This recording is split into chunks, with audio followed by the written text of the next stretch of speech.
Hello, everyone, and welcome to Youth Positively Speaking. My name is Paige Ewing, and I work at Prevention Resources as the multimedia specialist for Positive Youth. Prevention Resources is a nonprofit located in New Jersey that works to empower the communities we serve by fostering dignity and wellness throughout quality programming and services. We're excited to continue the partnership between Positive Youth and the Hunterdon County Partnership for Health to bring you this mental health mini-series. So today we are super excited. We have with us Nicole Hill. She is the Research and Marketing Manager of Eco America. And at Eco America, Nicole spearheads research projects and co-authors reports such as the mental health and our changing climate, which sheds lights on the mental health impacts of climate change. And we also have with us Dr. Patricia Findley. She is the Associate Dean for Academic Affairs, Professor of Social Work, and Special Assistant to the Dean for Interprofessional Health Initiatives at Rutgers University. Her research includes chronic illness, physical disability, interprofessional health education, disaster preparedness and response, and cancer survivorship. So welcome both of you to the podcast. We're so excited to have you. And today we are going to be talking a little bit about climate change and how that can impact mental health. And so first, Nicole, can you talk a little bit about climate change and what it is? Because I think a lot of people think, oh, the earth is getting warmer, the polar ice caps are melting, and that's never going to affect me. So can you talk a little bit how bigger that is than just that? Sure. First, thank you so much for having me, and I'm excited to be here with you both. Really broadly, climate change refers to the long-term shift of our temperature and weather patterns globally. Um, and when we talk about climate change today, we're really talking about human-caused climate change, which is a result of burning fossil fuels. So those fossil fuels come from energy sources like oil, coal, and gas. And what happens is when we burn the fossil fuels, that heat gets trapped. And how that shows up in your community, we talk about the ice caps a lot, but what happens in your community is you might see really extreme temperature days, like it's super, super hot outside, or intensified storms like hurricanes. Some of these kind of dramatic weather events that you'll see in your community is really, I think, the better way to think about climate change, especially when we want to think about solutions for it. Mhm. And so I think especially here in New Jersey, when we're talking about those sorts of impacts, we see it in droughts that happen and affecting our farmers. We see it in, the flooding that happens. We just had a big hurricane about 2 years ago that we had huge flooding up here in New Jersey. We think about the blizzards. So really climate change we can see in our community. And so Dr. Findley, can you talk a little bit about how these weather events, these increased weather events are really impacting the mental health of our communities? Great. Yeah, thank you. Thank you also for having me here today. It affects people differentially. It can affect the younger population more than the adults, and actually than the older population even more so. It depends upon their own vulnerabilities. We do see the change in the environment. I mean, we see flooding, certainly. Areas that we used to know, maybe your grandparents took you fishing, and that fishing spot no longer exists. It might have changed, or the fish are no longer there because of the effects of climate change. Children spend a lot of time outside with these increasing heat waves, and older adults as well. We see a lot of homelessness, unfortunately, in New Jersey as well. So individuals aren't able to cool themselves as easily as we have in the past. I know we're trying to find ways to partner with scientists and environmentalists, perhaps by planting more trees and trying to find ways for us to help deal with some of these issues.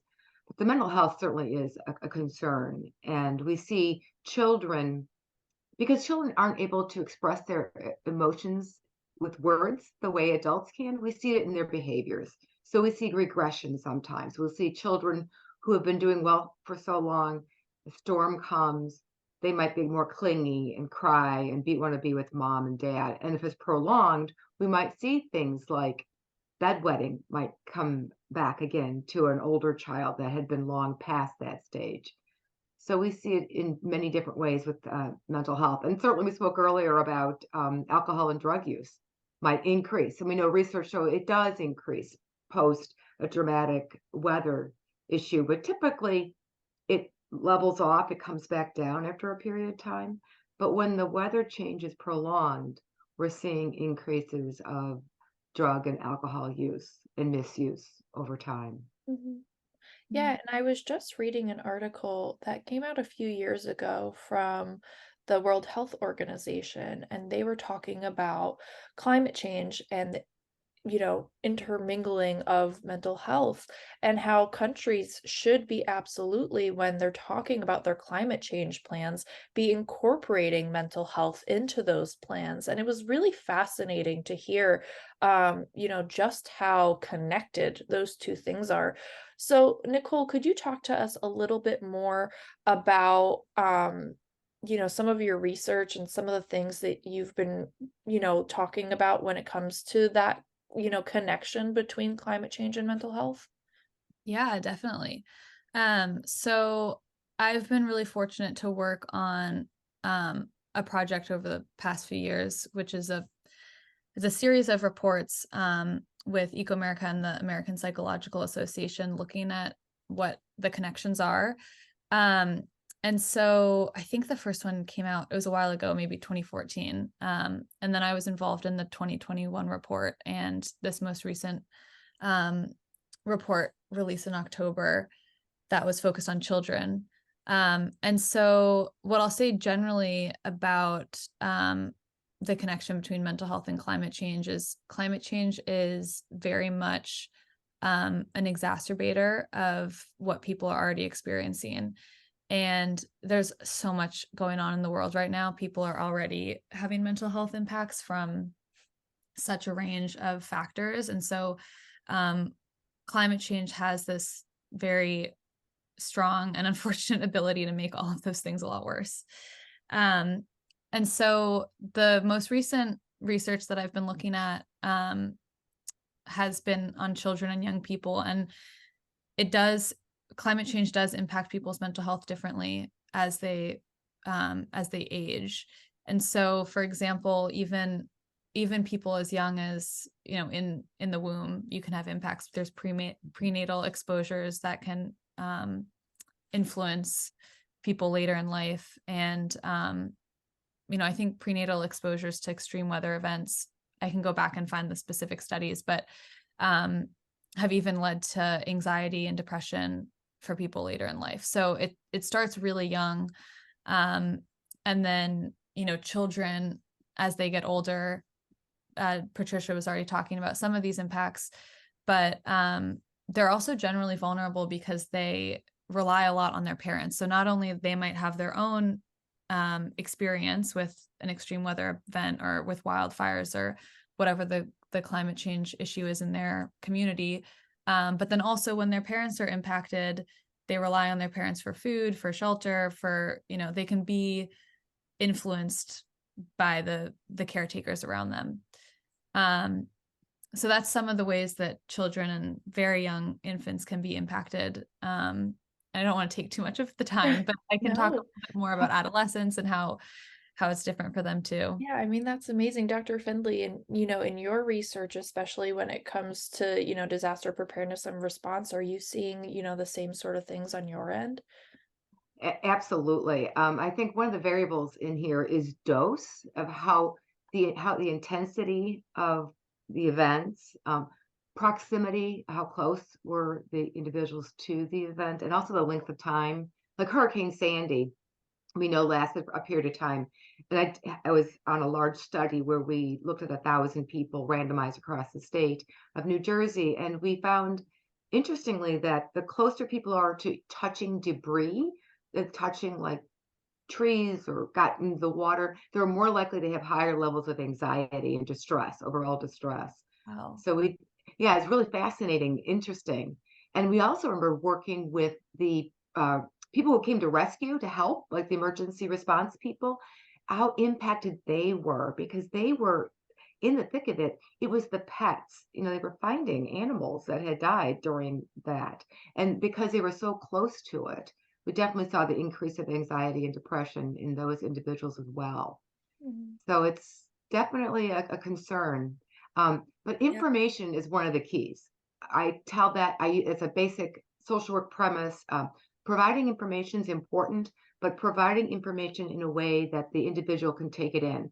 You don't want to overexpose a young child to too much information. You want to start with where they're at. Let them draw pictures with crayons and paper. Have them tell their own stories. And as Nicole was going to start talking about adolescents, they're more likely to talk to their peers. They're not going to want to talk to their parents. So you might encourage them to talk to their peers. But also, it's the teens who are sitting out there doing all these protests and trying to get awareness. So supporting their advocacy efforts is another way to really work with those individuals. Yeah, I mean, I remember even with Hurricane Ian, I was living in the central region of New Jersey and I was landlocked. I couldn't leave my house. I was completely surrounded by water. And for a real good minute, I was like, I'm not sure how I'm going to get to the grocery. And so I don't have children, but I can imagine how stressful that would be as an adult. And then also having to answer and help your kids when, oh, we're running a little low on that mac and cheese that my kid eats. Mhm. How are we going to fix this? And the disruption that that can cause. And then again, just Nicole, I would love you to talk more about adolescents because they can't go to their friend's house if they're, again, like how I was landlocked. So can you talk a little bit more about that impact on adolescence, Nicole? Yeah, definitely.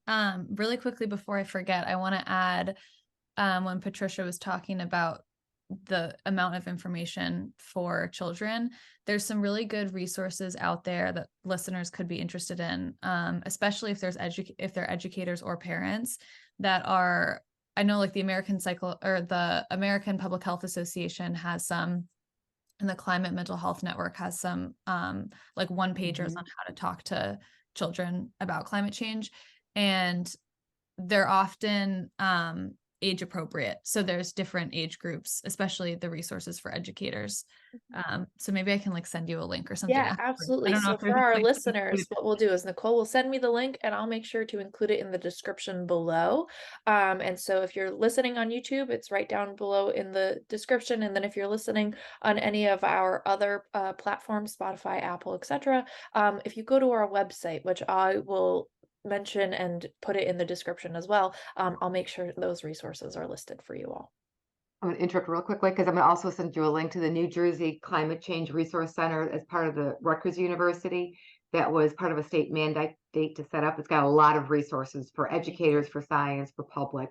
So we'll Great. include that one as well. So lots of resources for our listeners. I think for our listeners, hi, I'm going to talk to you for a little while. This is unusual.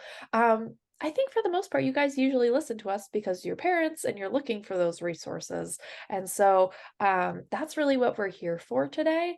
And so again, I know that we have a lot of parents of like teenagers. So to kind of link us back to that little bit of the conversation that we didn't get to, Nicole, can you restart us off into those adolescents again? Yes. Yeah. Sorry for derailing No, us. it's okay. It's great. I love it. Yes. So adolescents and teenagers, they're subject to the same things that children and toddlers are, but what makes their position a little bit more unique is that at that age, you're becoming much more aware. So I think that age group is really understanding what's happening around the world and also understanding that their future is kind of dependent on whether or not we take action. Not kind of, it is dependent on whether or not we take action. And they're already experiencing climate events today. We're not really talking about climate change so much as this thing that's coming, like it's here and it's now already. And so if it's already happening today, what is it going to look like in their 30s and their 40s and their 50s? So they're definitely, there's a lot of climate anxiety among that age group. There was a global survey. I'm just looking up to make sure I get the statistics right. There was a global survey of young people, and it found very high percentages across the world of adolescents feeling betrayed by poor governmental response to climate change, and 40% of them said that they felt dismissed or ignored when they talked to other people about it. Yes. So that's huge. And then also that age group does have the highest percentage of climate anxiety compared to younger adults in their 30s or it's really the adolescents, young Wow, people. that's so interesting. Dr. Finley, have you have anything to add about adolescence? Yeah, I just want to reinforce that. It's absolutely true. And the problem with misinformation that's going around, there's a lot that's on the internet and social media, and we know that younger children, you're more easily able to retrain them, but adolescents seem once they hang on to that information, it's harder to convince them the information's incorrect. Interesting. Yeah, we talk about that a lot here, at Prevention Resources, where we talk, primarily about substance use and substance misuse, but there's so much out on social media, out on the Mhm. web about substances and are they good for you? Are they not good for you? What is the impact? We don't know. And so we see that a lot, especially with our younger kids. We can give them the skills, but then again, once we get to that adolescent year, really that's where parents are so important because really children who listen, they do listen. I know it's we think that kids don't listen to the parents, but they really do. And when parents are giving them correct information and saying, or hey, I don't know, let's go look that up together and let's go find a trusted resource, a .gov, a .edu, and let's figure out the answer together. Children are more likely to have better health outcomes when it comes to substance use, and delaying substance use when they have that kind of relationship with their parents. And so, I'd be so interested. I'm sure that it would be the very same for, this climate anxiety of working with their parents to be like, okay, let's figure out how this is impacting us and what can we do to help our community maybe negate some of those effects. So could you guys talk to us in just our last few minutes about what we can do as a community to not only negate some of the effects of climate change, but then also support those people in our community who may be having a heavier mental impact because of those effects? Mhm. Dr. Finley, how about you start us off? No, thank you so much. Some of my work has been working with the School of Environmental Biological Sciences at Rutgers, partnering mental health and science and working with the local school districts and doing education for the teachers out there because it's part of their educational mission now to be teaching about climate change in the schools.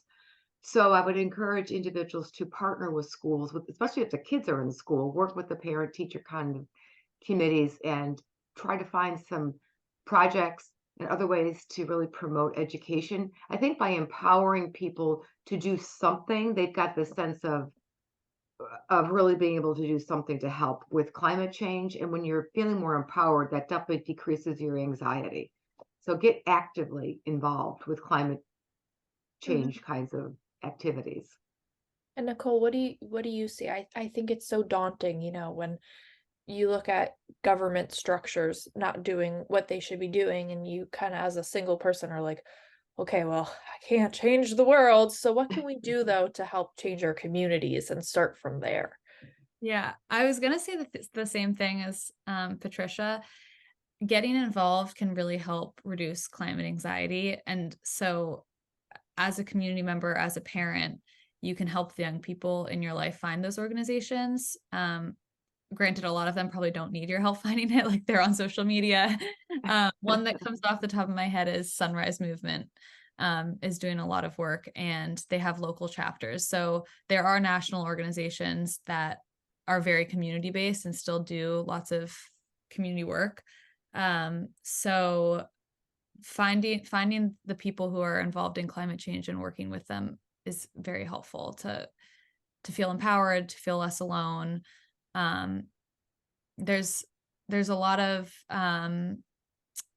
basically lots of people are concerned about climate change, but a lot of people don't think others around them are concerned. Pluralistic ignorance, there it is. Yes. Pluralistic ignorance. And so in reality, lots of people are concerned. So you can find those people and work with them, and it helps to make this feel less lonely. Yeah, absolutely. And we know that isolation, I mean, we just lived through essentially 3 years of a global pandemic.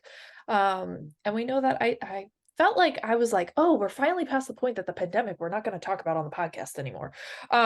Surprise, sorry everybody. Yes. But we lived through all this time of isolation and feeling very helpless and that we couldn't do anything. So absolutely finding those people in our communities, here in Hunterdon County, we have a great parks and rec system, and they're always looking for volunteers, always looking for advocates. So that's a great place to even start here in the county, looking for that local chapter of Sunrise and just seeing what's out here. I think is a really great way to maybe stop some of that isolation that's happening and really join together as a community to make some change, which would be wonderful. So before we log off today, do you both have any last words that you would like to say to our listeners? Yeah, I thought of one more resource that I'd like to share.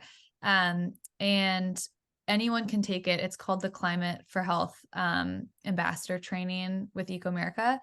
And it's a 4-hour training. It's free, it's available online, and it really equips you to talk about climate change. So if you're someone that wants to talk about it but doesn't really know where to start, it's very helpful. And then you'll be connected to a whole community of people that are doing presentations or talking to their local town hall about it. And so it's a great place to start if you want to learn more. Amazing. That's great. And I'll put a plug in for the more individual level dealing with anxiety and depression around these issues is don't isolate yourself. Talk about them. Talking is really, really helpful for us. And don't be embarrassed. Many people feel that you shouldn't be talking about this because there's bigger issues going on in the world. But if it's if you're carrying it and it's creating a life problem for you, talk about it. There's a lot of resources out there to help. Yeah, absolutely. And so, of course, I want to thank you both for coming on today. I think that this is such a unique conversation that we don't have all that often, but it's affecting literally everyone here on Earth. So it's an incredibly important conversation to have. And of course, we want to thank the Partnership for Health for their partnership and for having you as guests today. And for our listeners, if you're looking for more information and resources, everything we mentioned today will be on our website, which is njprevent.com/positive youth. And also, I'll make sure that I put the links in the description as well. And of course, we want to thank you for listening in, and we'll see you next time for more Youth Positively Speaking.